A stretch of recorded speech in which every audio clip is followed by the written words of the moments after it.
Hi friend, எனக்கு இன்றைக்கி சம்பளம் வந்தது பாருங்கள். மாதமெல்லாம் கஷ்டப்பட்டு நம்ம ஃபேமிலிக்காக இந்த கோவித்தில் யாருமே இல்லாத இந்த நாடில் எல்லாமே இருக்காங்க நமக்காக.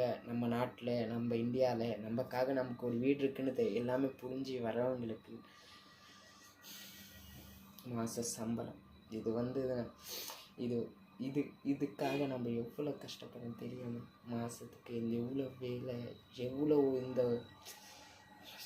சொல்கிறதுக்கு வார்த்தை இல்லை. ஆனால் இந்த காசை அவங்களுக்கு இந்த காசை அனுப்பும் போது எவ்வளோ சந்தோஷமாக இருக்கும் தெரியுமா? நம்ம குடும்பத்துக்கு ஒவ்வொரு கோயத்தில் இருக்கிறவங்க, ஒவ்வொரு எந்தெந்த நாட்டிலேருந்து வேலை செய்கிறவங்க எல்லாருக்குமே சொல்கிறேன், அவங்க ஃபேமிலி எவ்வளோ முக்கியமாக இருக்கும் தெரியுமா? ஒவ்வொருத்தவங்களுக்கும் சொல்கிறதுக்கு வார்த்தையே இருக்காது ஃப்ரெண்ட். மனசில் பூரிச்சுப்போம். லைக் பண்ணுங்கள்.